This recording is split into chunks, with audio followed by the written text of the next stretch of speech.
अस्सलाम वालेकुम जी, राना उस्मान दिलदार और आप देख रहे हैं बीपीएल व्यूवर्स। मेरे साथ स्टूडियो में हारिस भाई मौजूद हैं जो रियल एस्टेट में मेरे सीनियर भी हैं और मेरे बड़े भाई भी हैं।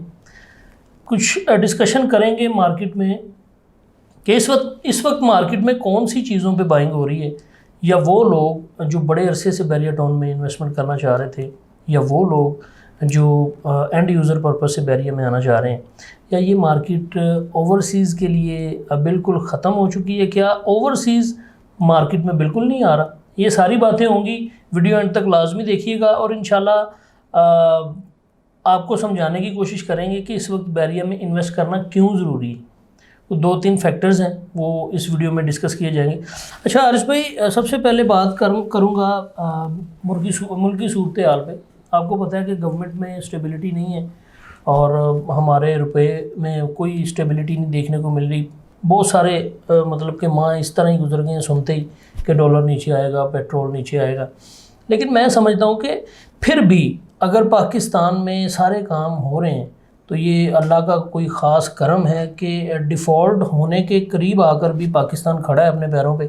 तो मैं समझता हूँ कि बैरिया टाउन की तो आप इस तरह से बात कर ही नहीं सकते कि बैरिया बिल्कुल बंद हो जाएगा जी, यहाँ पे चीज़ें बिकनी नहीं है और यहाँ पे कोई हाल नहीं है प्रॉपर्टी का। जैसे आपको पता है बैरिया में 3-4 दफ़ा डाउनफॉल आ चुका है 10 साल के अंदर। जो बैरिया ने उसकी रिकवरी भी की और रेट्स भी मतवातर बढ़ते चले गए हैं। मेरा बेसिकली पॉइंट आज का ये है कि जो लोग 2021 में बैरिया टाउन में 2021 में ही इन्वेस्ट करके अपनी अमाउंट अपनी इन्वेस्टमेंट डबल करके 2021 में ही निकल चुके थे, और आज उन लोगों के लिए क्या कोई उम्मीद है कि जो लोग ये सोचते हो कि काश या आने वाले टाइम में बैरिया में ऐसा टाइम आ सकता है कि हम फिर एक ही साल में अपनी इन्वेस्टमेंट को डबल करके निकल जाएं। उस्मान भाई, बड़े अच्छे आपने वैलिड क्वेश्चन पूछे हैं। और देखें, 2-3 वजूहात, मेजर वजूहात ये हैं कि आपकी मुल्क में जो मौजूदा सूरत हाल है वो कोई अच्छी बेहतर नहीं है। चहमुगइयाँ हो रही हैं, डे बाय डे हालात बेहतर जो है वो होते हुए तो नज़र नहीं आ रहे। और हमने देखा कि महंगाई की शरह देखते देखते इतनी बढ़ गई कि हमें जो पिछली गवर्नमेंट थी हम उसको कोसते रह गए कि इसने महंगाई कर दी, लेकिन आने वाला टाइम उससे भी बदतर से बदतर होता गया। लेकिन अल्लाह ताला से जो उम्मीद है वो नहीं छोड़नी चाहिए। अल्लाह ताला बेहतरी करेगा और हमारे मुल्क पाकिस्तान पे इंशाल्लाह अपना रहम फजल और करम करेगा। रियल स्टेट पे बात करते हैं। रियल स्टेट सिर्फ बहरिया टाउन की नहीं, इवन की पूरी अभी कंट्री में ये सूरत हाल हो रही है। अब जो भी सोसाइटी उठा के देख लें उसमें जो है वो हालात थोड़े पेचीदा हैं और मार्केट स्लो है। लेकिन आप कह रहे हैं कि इसमें बेहतरी आनी चाहिए, मैं समझता हूँ बिल्कुल आनी चाहिए। 2021 एक ऐसा साल था, 2020 भी इवन के, जब लोगों ने इन्वेस्टमेंट को री इन्वेस्टमेंट करके मिलियन से बिलियन में गए और अच्छा खासा जो है वो पैसा प्रॉपर्टी सेक्टर में कमाया। और जो लोग 21 में बाहर निकल के बेच के अपने पैसे हैंड में कर लिए या उन्होंने आगे कोई और चीज़ ले ली, बहुत सारे लोग ऐसे भी हैं जिन्होंने प्रॉपर्टी अपनी सेल नहीं की, उन्होंने लॉन्ग टर्म इन्वेस्टमेंट के लिए रखी हुई है। आज भी चीज़ें उन्होंने हाई रेट पे बाई की। मिसाल के तौर पे मैं हिल्स के प्लॉट की बात करता हूँ कि 2.5 करोड़ का वहाँ पे प्लॉट मिलता था, लेकिन आज की मार्केट में वो आपको 50 से 60 लाख रुपए वहाँ पे लॉस है अगर आज आप बेचते हैं। जिसमें जिस बंदे में होल्डिंग कैपेसिटी है, जो होल्ड कर सकता है चीज़ों को, तो 2024 और 25 प्रॉपर्टी के लिए बहुत अहम होने जा रहा है। एक तो आपके मुल्क में इलेक्शंस हो जाएंगे, इलेक्शंस अनाउंस हो गए तो आपके मुल्क में वैसी स्टेबिलिटी आ जाएगी। क्योंकि ये जो गवर्नमेंट है, हमें नहीं पता, हम तो सिर्फ एनालिसिस करते हैं प्रॉपर्टी में, लेकिन जो चीज़ें नज़र आ रही हैं वो कोई इनसे गवर्नमेंट थोड़ी संभल नहीं रही, अप एंड डाउन हो रही है। तो स्टेबिलिटी आने की बजाय हमें देख रहे हैं कि रोज़ महंगाई में इजाफा हो रहा है। पेट्रोल आपका कभी 2 रुपये महंगा हो जाता है, कभी 10 रुपये सस्ता हो जाता है। तो ये चीज़ें हो रही हैं। गोल्ड आपका स्टेबल नहीं है, डॉलर आपका टिक नहीं रहा। तो जो ओवरसीज जो बाहर के जो लोग हैं वो इन्वेस्टमेंट अभी पाकिस्तान में नहीं कर रहे। लेकिन 2024 और 25 एक ऐसा साल है कि आपकी मार्केट में इन्वेस्टर भी आएगा, आपकी मार्केट में एंड यूज़र भी आएगा, और आपकी मार्केट में जो ओवरसीज कस्टमर है खास तौर पे वो भी आएंगे इंशाअल्लाह अज़ीज़। उसकी चंद रीज़न ये हैं कि आपकी सबसे पहले रीज़न तो ये है कि इलेक्शन अनाउंस हो जाएंगे। दूसरा रीज़न ये है कि आपकी ये जो मलीर एक्सप्रेस वे है, ये एक बहुत बड़ा, मैं समझता हूँ कि बहरिया की जो प्रॉपर्टी है उसकी बैकबोन साबित होगी आने वाले टाइम में। जब ये रास्ता हमवार हो जाएगा, जब ये रास्ते खुल जाएंगे, जब लोगों को आने जाने की जो हर्डल परेशानी हो रही है वो दूर हो जाएगी, तो लाजमन आपकी मार्केट में बेहतरी सुधार आएगा। देखें हारिस भाई, आपकी बात काट रहा हूँ, दो तीन चीज़ें डिस्कस ये करना चाहूँगा। मलीर एक्सप्रेसवे का आपने बताया, वो बिल्कुल हम देखते भी आ रहे हैं। होप की जा सकती है कि 24 में वो जो है वो ऑपरेशनल हो जाए। लेकिन यहाँ पे स्टेबिलिटी की बात की आपने, तो मैं थोड़ी सी ये बात बताता चलूँ अपने व्यूवर्स को कि व्यूवर्स देखें, अगर आप पाकिस्तान को कंपेयर करें ना, कंपैरेटिवली बात करें इंडिया के साथ, इंडिया की सिर्फ एक रियासत, 28 रियासतें हैं उसकी, सिर्फ एक रियासत महाराष्ट्र जो है वो तकरीबन उसकी 415 बिलियन जीडीपी है, और पाकिस्तान पूरे की 365 बिलियन जो है वो जीडीपी है। तो डिफरेंस आप चेक करें कि सिर्फ वो एक रियासत जो है, वो एक स्टेट अपने सॉफ्टवेयर की एक्सपोर्ट से वो इतनी जीडीपी, इतना पैसा जनरेट कर रही है, रेवेन्यू जनरेट कर रही है, और पाकिस्तान अपने मुल्क से कारपेट बेच के, बर्तन बेच के वो इतना नहीं कर पा रहा। मसला यहाँ पर है कि हमारे लोगों को कुछ अलग करना होगा, अपनी एक्सपोर्ट्स में इजाफा करना होगा, ना कि इंपोर्ट्स में। देखें, अगर गवर्नमेंट साथ दे, अगर हम इंस्टीट्यूशंस की बात करें, अगर हम एजुकेशन सिस्टम की बात करें, तो इंडिया की यूनिवर्सिटी दुनिया की टॉप 60 यूनिवर्सिटीज़ में आ रही है, और पाकिस्तान की कई 300 यूनिवर्सिटीज़ में भी नहीं आ रही। मसला कहाँ है? गवर्नमेंट अगर साथ दे तो इंशाल्लाह definitely Pakistan has the potential to grow, क्योंकि हमारे पास we have best engineers, developers, finance experts and doctors. आप देखें, किसी भी मुल्क में चले जाएं, वहाँ पे गवर्नमेंट प्रॉपर साथ देती है। यहाँ पे आपको पता है, अगर आप मलिक साहब की बात करें तो आपको पता है कि इन्होंने हर चीज़ की, हर मतलब के हर्डल को फेस करके और उसका हल निकाल के यहाँ पर पहुँचे हैं।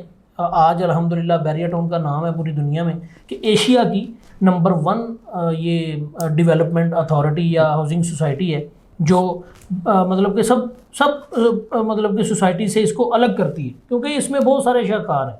क्या कहना चाहेंगे उस्मान भाई? आपने बात की बैरिया टाउन की मैनेजमेंट की, तो मैं इस बात को दोहराता चलूँ कि बैरिया टाउन ने अपनी जो माजी की गलतियां हैं उनसे बहुत कुछ सीखा भी है, ठीक है, जो आने वाले टाइम में उन गलतियों को ना दोहराने का आज़म, और इंशाअल्लाह उल अज़ीज़ जो अपने फैक्ट्रीज़ हैं उनको कुछ ना कुछ वो उसने बैरिया ने दिया भी है और आगे देगा भी।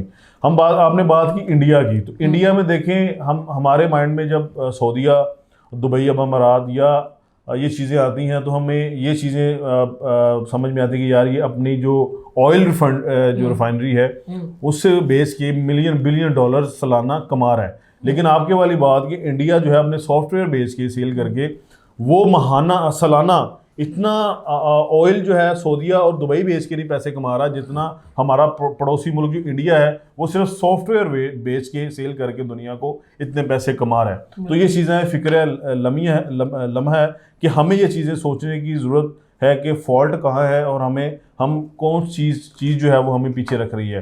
कहने को तो हम एक साथ आज़ाद हुए थे 1947 में, तो आज हम जो है कहाँ खड़े हैं और इंडिया कहाँ खड़ा है। बरेसगीर पाको हिंद में बांग्लादेश एक ऐसा कंट्री था कि हम जो है वो इस तीनों रियासतों से सबसे पीछे था। लेकिन अभी टका जो है, जिसको 1 रुपया या हमारा 1 रुपया कहते हैं, बंगाली 1 टका होता है, तो वो भी मैं समझता हूँ कि पाकिस्तान के 1 रुपये को मात दे चुका है। ऐसे ही, बिल्कुल ऐसे ही।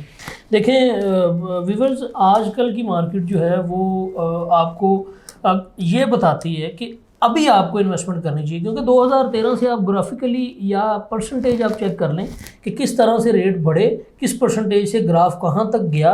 और 2023 में अगर आप मार्केट में क्राइसिस इतने ज़्यादा देख रहे हैं, लेकिन ये मार्केट वो है दलेर लोगों की। यहाँ पर बहादुर लोग, दलेर लोग इन्वेस्ट करेंगे, जो लोग ये समझते हैं कि आज इन्वेस्ट किया गया पैसा कल को अच्छी खासी मतलब कि अर्निंग दे सकता है। वो इस वजह से, क्योंकि दुनिया में जब भी रियल एस्टेट में क्राइसिस आते हैं, रेट बहुत ज़्यादा नीचे चले जाते हैं, तब बाइंग टाइम शुरू होता है। जैसे बहुत साल पहले 1995 में जब अमेरिका में एक शख्स, जब वहाँ पर क्राइसिस है रियल एस्टेट में, उसने रियल एस्टेट में बैंक से लोन लेकर मतलब कि इन्वेस्ट करना शुरू कर दिया, और वहाँ पे अब वो बंदा जो है वो दुनिया के बिलियनियर्स बंदों में शुमार होता है, क्योंकि ये एक टाइम है बाइंग का, ये सेलिंग टाइम बिल्कुल भी नहीं है। हारिस भाई ने जिस तरह कहा कि होल्डिंग कैपेसिटी इंसान में होनी चाहिए, अगर क्राइसिस आते हैं तो वो वक्त जो है वो किसी तरह से निकालना चाहिए। 4 से 5 साल या 2 साल रहता है, 3 साल रहता है,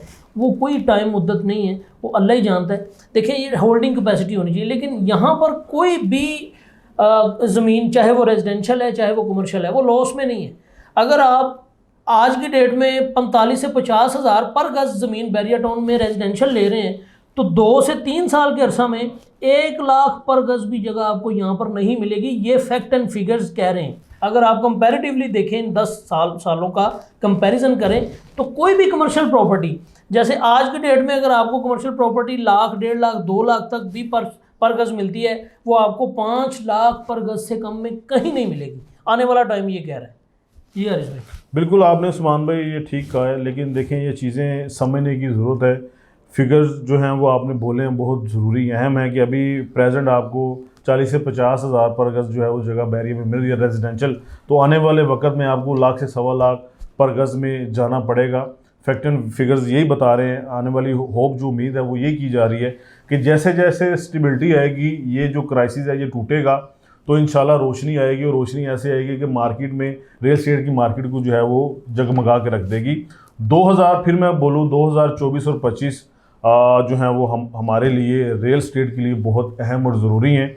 और अल्हम्दुलिल्लाह जिन लोगों ने इस मार्केट में अच्छा काम किया है, एक नाम बनाया बहुत कम अरसे में, और जो लोग अपनी इन्वेस्टमेंट को री इन्वेस्टमेंट करके जो ऊपर गए हैं, तो आने वाले टाइम में वो फिर लौटेंगे और मार्केट में फिर वही गहमा गहमी देखने को मिलेगी।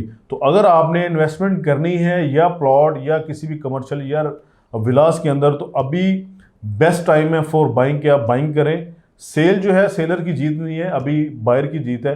तो आप इसमें अभी बाय करें, चीज़ें काफ़ी निगोशिएबल प्राइस पे आपको मिल रही हैं, और होप के साथ, उम्मीद के साथ कि अल्लाह ताला आने वाले वक्त में हमारे साथ बेहतर से बेहतरीन करेगा।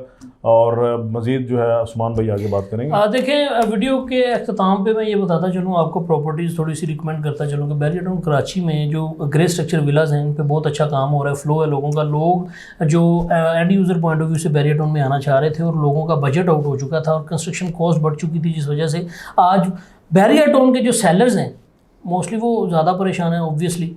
तो वो जिन लोगों ने ग्रे स्ट्रक्चर विलास बनाए हुए थे, आगे वो उसे कंटिन्यू नहीं कर पाए, तो वही विलास वो मार्केट में तकरीबन मार्केट के हिसाब से भी 10-10, 15-15 लाख रुपया कम में और 20-20 लाख लॉस में वो विलास देने के लिए तैयार हैं। तो आप लोगों के लिए इससे अच्छी अपॉर्चुनिटीज़ कहाँ मिलेंगी। इसके अलावा बिल्ड प्रॉपर्टीज़, बैरिया टाउन के विलास बने बनाए, रेडी ऑफिसेज ले लें, ग्राउंड फ्लोर के शोरूम शॉप्स ले लें अपना कारोबार करने के लिए, किसी किस्म की इन्वेस्टमेंट करने के लिए, रेंटल रिटर्न लेने के लिए, तो ये सारी बहुत अच्छी चीज़ें हैं। किसी किस्म की सेल परचेज़ के लिए आप हारिस भाई और मेरे से रब्ता कर सकते हैं, हमारे नंबर मेंशन होंगे। अपना बहुत सारा ख्याल रखिएगा, हमारा चैनल सब्सक्राइब करना ना भूलिएगा। Thank you so much. अल्लाह हाफिज़।